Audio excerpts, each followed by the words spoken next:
Hola, ¿qué tal? Te saluda Juan Francisco Pérez. Soy tu tutor en este proceso de aprendizaje dentro del seminario Last Planner System, Acelerar tus obras con planificación colaborativa.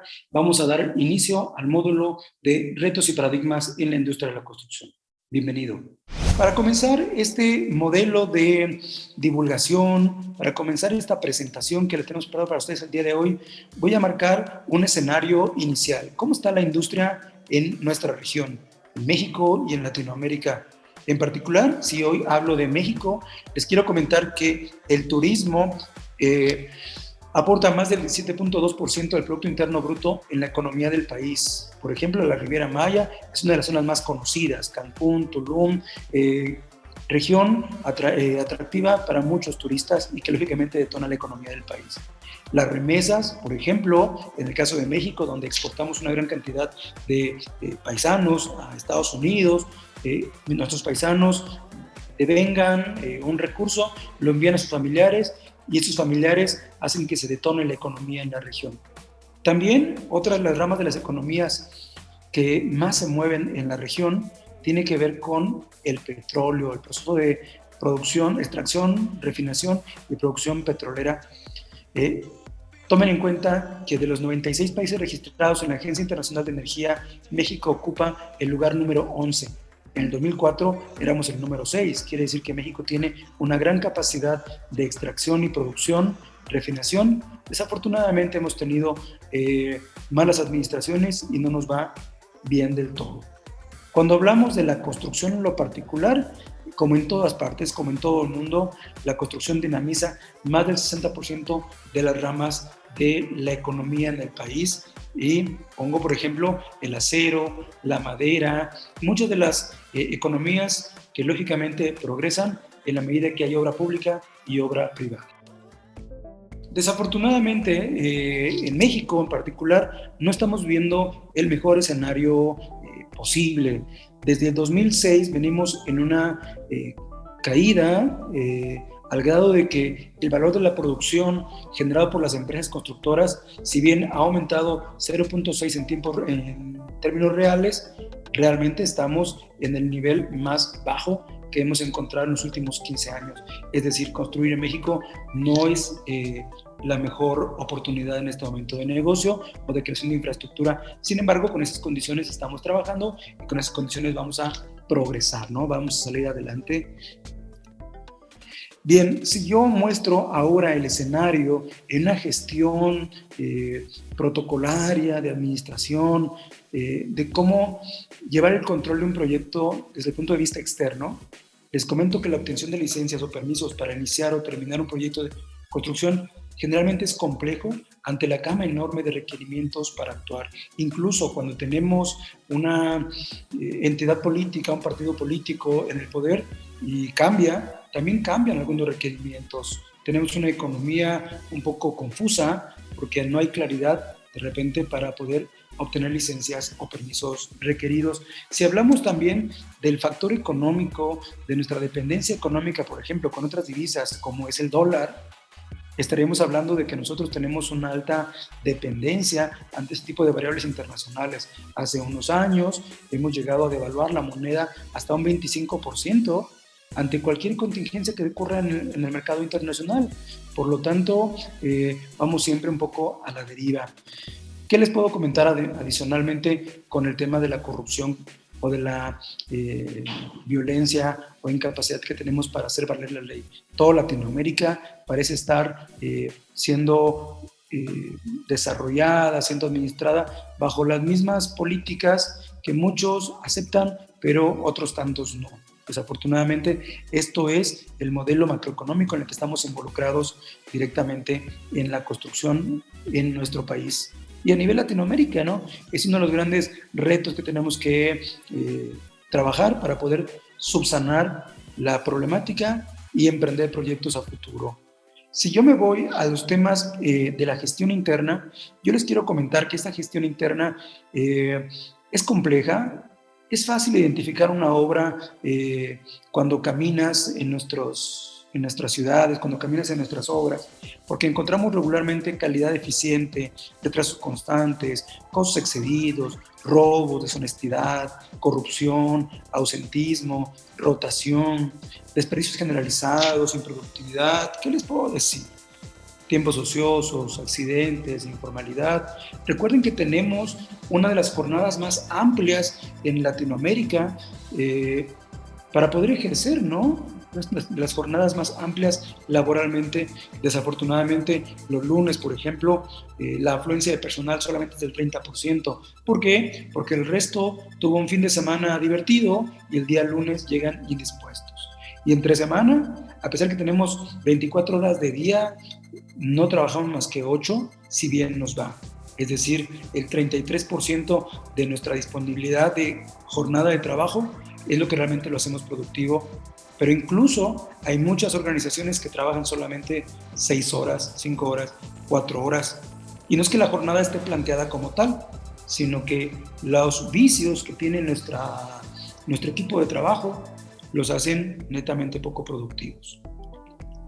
Por lo tanto, yo quisiera preguntarles, ¿cómo evolucionamos en una industria que se encuentra en recesión, ineficiente y además que fue afectada por una pandemia global? Miren, yo represento una de las figuras más reconocidas dentro del mundo de Lean Construction en mi país.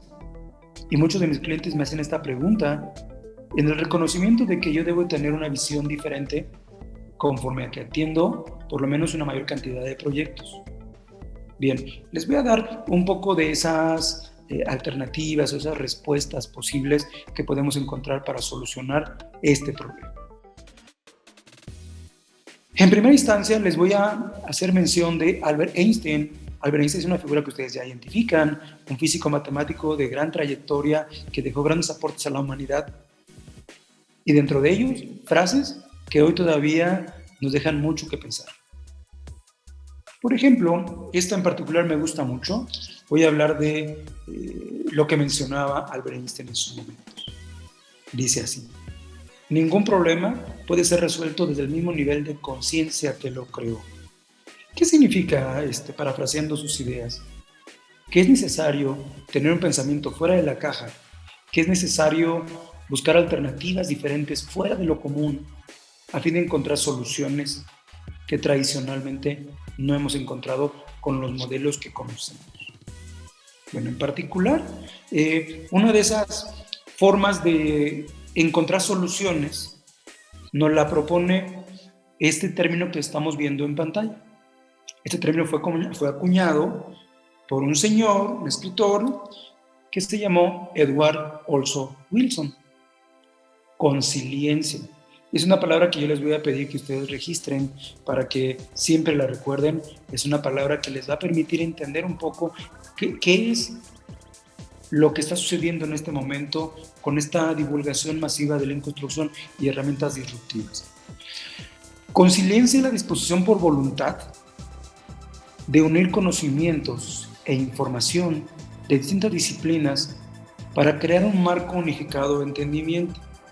Bien, para aclarar el término, yo me voy a remontar a el reino animal, las hormigas o las abejas. Estoy seguro que ustedes han escuchado que en esos núcleos animales existen clases sociales. Una abeja reina con determinadas responsabilidades y una abeja zángano con otro tipo de responsabilidades. Lo mismo en las hormigas. Algo como una verdad de perogrullo, una verdad conocida a voces. Es como si estuviéramos mezclando principios del reino animal y principios de la psicología o de la conducta organizacional. ¿Podemos crear un organigrama de un panal de abejas? Sí. ¿Cómo es eso que estamos juntando entonces dos conocimientos diferentes? Uno, animal, y otro, conductual o empresarial. Bueno, ese proceso de unir dos disciplinas académicas aparentemente distantes, creando un único marco de entendimiento, le vamos a llamar hoy en día consiliencia. Y fue la propuesta de Edward Wilson. Aquí ustedes pueden ver una imagen de uno de sus libros más relevantes. El libro se llama La unidad del conocimiento. Hace una mezcla en ese libro de diferentes conceptos, la biología y la psicología. Dos disciplinas académicas aparentemente distantes, pero que se unen por un solo concepto.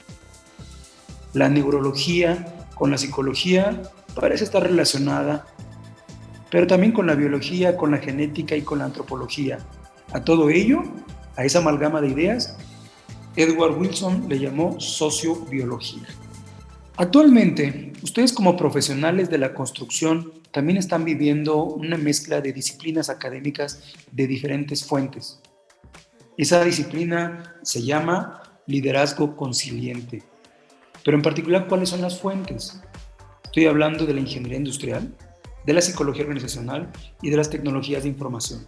Recuerden lo que era un concepto de consiliencia, la disposición por voluntad de unir los conocimientos y la información de distintas disciplinas para crear un marco unificado de entendimiento. ¿Qué obtenemos de la ingeniería industrial, por ejemplo? El reconocer que los proyectos constructivos tienen un trasfondo, que hay un origen de todas las cosas, que hay una relación causa-efecto, que hay procesos, que hay clientes internos, que hay clientes externos. Eso ustedes lo van a reconocer muy claro dentro del sector industrial. ¿Qué obtenemos de la psicología organizacional? Bueno, recuerden que cuando trabajamos en nuestros proyectos, siempre trabajamos con personas en lo individual y con grupos de trabajo compuestos por personas también. Bueno, las personas tienen necesidades básicas, elementales. Ya lo decía Abraham Maslow, ¿no? En esa teoría de las necesidades, en donde si una necesidad básica como alimentación, seguridad, no ha sido satisfecha, una necesidad superior como la realización o el compromiso global hacia un objetivo, pues no podrá gestarse, no podrá desarrollarse, lógicamente porque lo primero no ha sido satisfecho. Habrá que aprender de psicología conductual para poder liderar equipos de trabajo. ¿Y qué les puedo decir yo de las tecnologías de información y de la comunicación?